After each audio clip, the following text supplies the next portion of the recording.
Depois desta belíssima aula de design, não sei muito bem o que é que me resta dizer. Mas, bom, vou tentar de qualquer maneira. O que me traz aqui, eu peguei no tema da primeira parte da conferência, da linha que nos separa, e o que me traz é este tema que me ocupa e que me preocupa, que são os equívocos do design e os equívocos à volta do design e os equívocos sobre o design. Eu vou começar por uma coisa que é um lugar comum, que é, enfim, a definição generalizada de design que associa, inevitavelmente, à relação entre a forma e a função, à relação ideal, a boa relação entre a forma e a função. Isto é um lema funcionalista que vem desde o século XIX, da autoria do arquiteto de Chicago, Louis Sullivan, e que foi depois muito importante em todo o design que se fez, ou pelo menos numa parte do design, numa facção do design que se fez durante o século XX, passando por muitas coisas, começando até no Arts and Crafts, mas depois na Bauhaus, e chegando ao Good Design nos anos 50 e 60, e evidentemente continua a ser um lema que está presente muitas vezes no discurso sobre design e na pedagogia do design. Quer dizer, o que se ensina no liceu é que o design é forma e função, é a boa relação entre a forma e a função, e portanto digamos que esta é a versão ideal do design, que se materializa muitas vezes, recorrentemente, de uma forma até banalizada, neste objeto de facto extraordinário, que corresponde a um bocado de arame dobrado, no sentido de passando a ser forma, passar a ser função, um objeto anónimo, mas que ganhou a celebridade pelo facto de sintetizar eloquentemente o lema que vimos antes. A questão, e então vamos entrar nos equívocos, é que não é esta a ideia generalizada do design. Esta é aquela que se tenta passar e esta é aquela que nós tentamos que as pessoas envolvidas com o design de uma forma ideal gostam de acreditar que reina. Eu, quando comecei a preparar esta comunicação, lembrei-me de uma notícia que tinha lido há poucos dias no Guardian, que é uma notícia aparentemente divertida, cómica mesmo, mas que eu diria que é trágica. Eu sentia como trágica. É a história de um homem que foi apanhado com um bloco de 5 toneladas de gelo no seu caminhão frigorífico, que tinha acabado de roubar de um glaciar no sul do Chile e que se destinava a ser vendido em Santiago para uma elite, imagina-se, pôr no whisky. Isto é trágico a muitos níveis, acho eu. Ao primeiro momento é divertido, mas depois é mesmo trágico, porque dificilmente conseguíamos ter um melhor retrato da perversidade do mundo em que vivemos. Um mundo em que alguém sente a necessidade de ir buscar um calhau de gelo, um glaciar, que já derrete por causas humanas distantes, mas agora, pelos vistos, é mesmo despedaçado à mão, para servir o gelo de alguém confortavelmente sentado num clube seleto de Santiago do Chile. Isto é perverso do ponto de vista da economia, muito perverso do ponto de vista da economia, quer dizer, nem consigo dizer quão perverso é, mas depois, para além disso, deprimiu-me, porque o móvel do crime é uma coisa chamada Designer Ice Cubes. Eu podia fazer um ciclo de conferências só sobre esta frase, acho eu. Designer Ice Cubes, eu acho que isto dava para muitíssima coisa. Quer dizer, para pensarmos muito bem sobre o que é isto, o mundo em que vivemos. Porque, enfim, a versão benigna é dizer Designer Ice Cubes são os cubos de gelo que os designers põem no gin. Os designers é mais gin. Mas não. São os cubos especiais. Não é? São os cubos que têm este epíteto porque são mais caros, são raros, são difíceis de obter, custaram a prisão a um homem, e distinguem-se precisamente por isso, por essa raridade, por essa exclusividade, por esse absurdo. Mas isto é só um exemplo, não é? Designer Jeans from Men esta banalização, esta apropriação, esta deturpação do termo design e designer é uma coisa que devia preocupar, creio eu, todos os designers. Acho que devíamos, enfim, lá chegaremos, fazer disso a nossa luta. Os designers de jeans são designers iguais aos outros, com a diferença de que são assinados por alguém, pelo Versace ou pelo Armani ou não sei o quê, e custam muito mais. Mas na prática são iguais aos outros, feitos do mesmo material, com os mesmos pontos, duram o mesmo tempo, mas são designers de jeans porque têm uma assinatura, têm um carimbo. Como os óculos, como os relógios, como essas coisas todas. Tem um valor acrescentado que advém de uma assinatura. É o sistema da moda, todos nós sabemos como é que isto funciona, não vale a pena também. Enfim, temos a ilusão de que não existe, mas é. E depois isto espalha-se, não é? Design hotel são os designs, uns hotéis parecidos com os outros, um bocadinho mais caros que os outros, um bocadinho mais depurados que os outros, mais brancos que os outros, mais modernos que os outros, mas são hotéis como os outros, não é? E depois há também pousadas, que são iguais às outras. Estas são históricas, mas também são design. Também são design. O que é que as distingue das outras? São mais modernas, são mais depuradas, etc. Têm projetos de arquitetura qualificadíssimos, não está isso em causa, mas são design. Não haja confusões. Portanto, quem vai para uma pousada histórica design já sabe que vai sentar-se nos móveis um bocadinho menos parecidos com os da casa da avó, etc. Umas coisas... Ok, é uma marca, não é? E depois há as coisas deprimentes mesmo, como os do gelo, não é? Que é designer water. Eu pus aqui 4, mas são centenas, são dezenas de coisas destas que são vendidas em lojas gourmet pelo mundo fora a preços absurdos, como se fossem perfumes. E dentro tem água. Alguma dela, admito, roubada em glaciares. Há algumas que eu sei que é mesmo roubada em glaciares, mas... muito bem desenhados, certamente, extraordinários projetos de packaging design, mas para vender o quê? Seria importante pensar nisso. E isto é de tal maneira...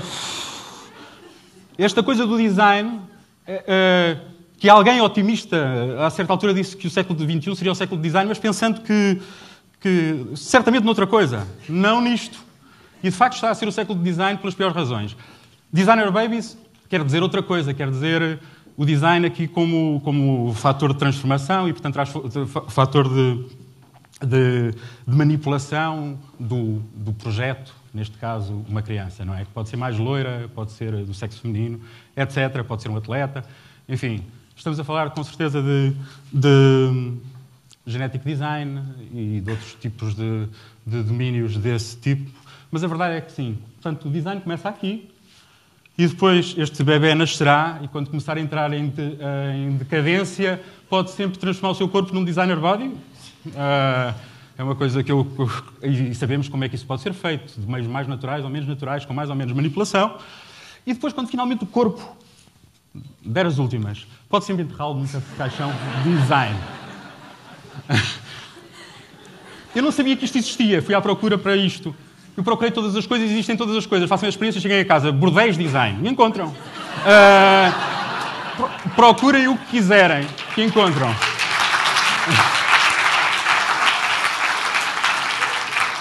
Mas os caixões são horríveis. São horríveis. O que significa que quer dizer, que o design já está tão por baixo que há uns tipos que vendem umas coisas horríveis, mas que perceberam, se puserem lá a palavra design, vendem... talvez consigam enganar uns papavos. E, portanto, isto também nos deve fazer pensar.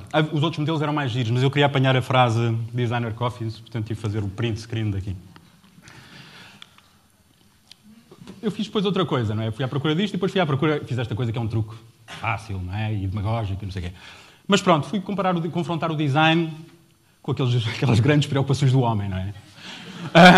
Pus ali a arquitetura para fazer um termo de comparação, porque há sempre essa relação do design com a arquitetura, convém coisa. E os arquitetos ficam deprimidíssimos com isto. Mas pronto, mas ficámos a saber, isto é uma visão bonita da coisa, não é? Que o design vem depois do amor da vida e da arte. E isso, enfim, é bom saber que essas coisas estão lá em cima. E vem à frente de Deus. Da morte e do sexo. Aquilo é mentira, de certeza. O Google deve ter Portanto, não acreditem muito nesta estatística.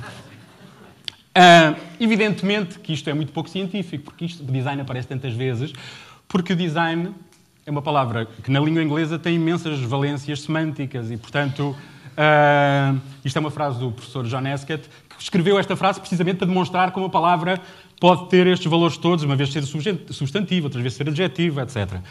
Isto, evidentemente, faz com que haja muitas ocorrências quando a gente faz uma pesquisa daquelas básicas no Google. Eu fiz outras pesquisas, mas não vale a pena amassar-vos. Design is já é outra coisa mais e continua a aparecer lá no meio. Pronto.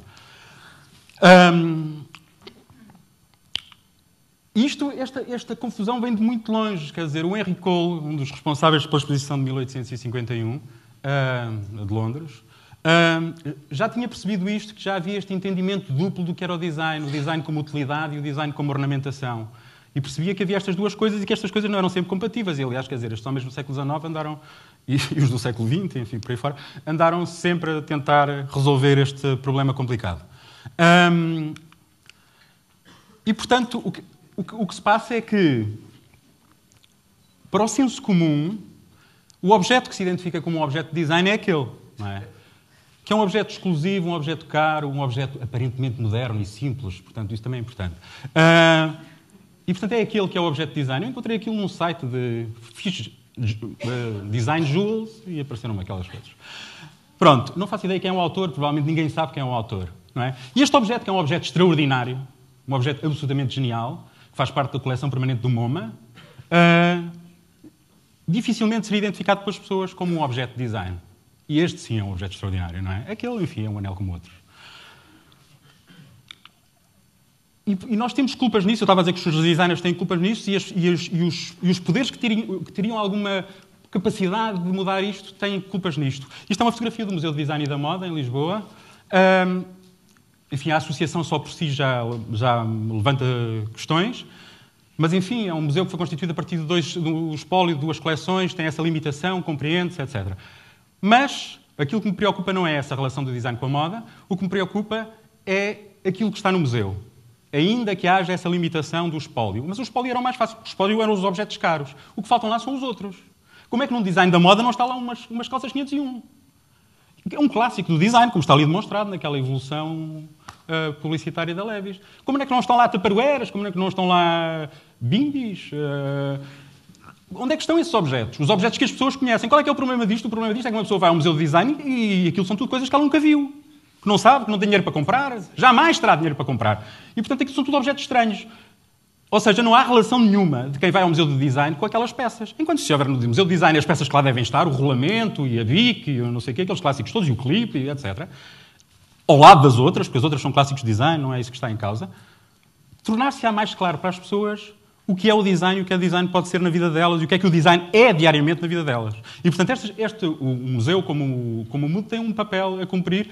Há agora lá uns objetos, há uma vespa, não sei o quê, mas aquilo está lá meio perdido, não cumpre o seu papel de facto. Ao contrário do MoMA, que tem aquelas coisas e tem essa curadoria que lhe permite, no momento certo, perceber quais são os objetos decisivos. Pois o design não é só isto, não é? E há outro lado do design que se esquece, não é?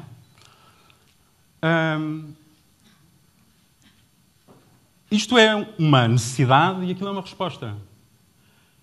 E comecei esta apresentação a mostrar o absurdo do tipo que vai buscar gelo ao glaciar para vender para o whisky da elite.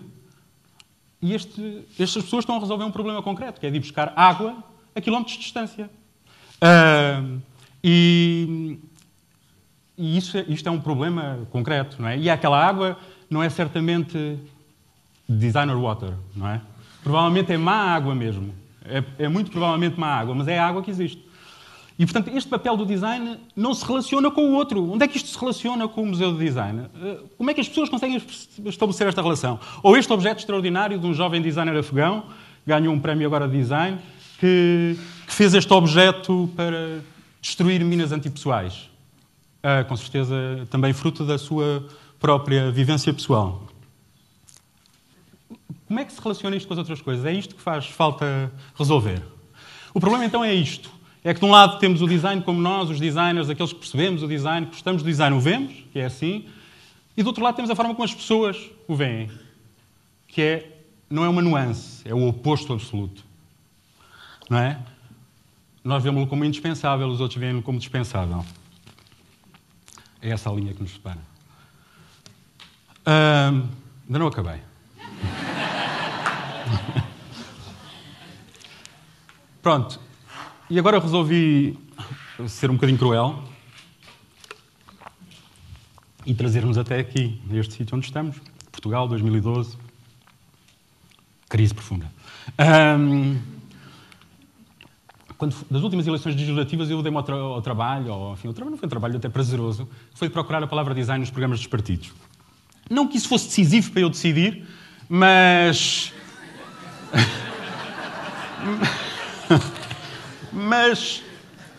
Não foi de todo, mas... Foi a primeira vez que me dei ao trabalho de ler os programas dos partidos todos, pelo menos daqueles que estavam disponíveis, não só dos assentos parlamentares, li os programas todos. E fui à procura, claro que isto é uma quimera, não é? Descobri design nos programas dos partidos, descobri uma ocorrência que estava ali no programa do PSD, que tinha 65 mil palavras, os outros eram muito pequeninos e, portanto, era mais improvável que aparecesse a palavra design, demos-lhe esse desconto.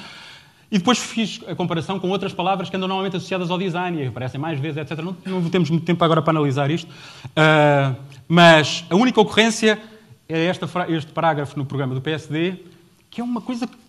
O que é que eles estão a dizer? O que é isto? Não se percebe, aquilo está mal escrito, que o design serve para atrair os jovens para a indústria, é isso? Não consigo perceber muito bem, se quiserem depois... Enfim. O resultado, não certamente por causa disto, mas houve enfim, uma coligação que foi eleita, e no programa do Governo havia uns pontos onde eu acho que o design podia aparecer e não aparece. Também já agora, no memorando da Troika aparece imensas vezes, e faltava aqui o memorando da Troika entre o programa do Governo, mas aparece com significados que não são aqueles que nos interessam, é o tal uso da palavra design na língua inglesa. Isto é estranho, porque ao mesmo tempo o único consenso que havia naqueles programas todos era a importância de apostar na competitividade. E como é que não se faz a relação entre as duas coisas? É uma coisa que, para nós que estamos do lado de cá, em que achamos que o design é útil, essencial, etc., é absurda. Mas, enfim, estamos a falhar qualquer coisa aqui na comunicação disto. A única coisa o único indicador vagamente positivo da economia portuguesa nos últimos tempos são as exportações, mesmo assim, enfim, com as oscilações que a gente sabe e com um panorama negro à frente, mas é a única coisa que tem crescido, para além das más que também têm crescido, mas das boas a que tem crescido, a única é esta. E que certamente muitos destes bens crescem à custa do design também, e haveria muitos mais que poderiam crescer se essa aposta fosse feita. O Presidente esteve lá em Stanford, que tinha ficado célebre para a generalidade das pessoas por causa da morte do Steve Jobs uns tempos antes e daquele discurso empolgante aos jovens, e falou da inovação. Mas esteve lá em Palo Alto, mas passou completamente ao lado do design. Pode ser um padrão, porque não sei se havia alguma manifestação à porta, mas não falou do design, não fez a...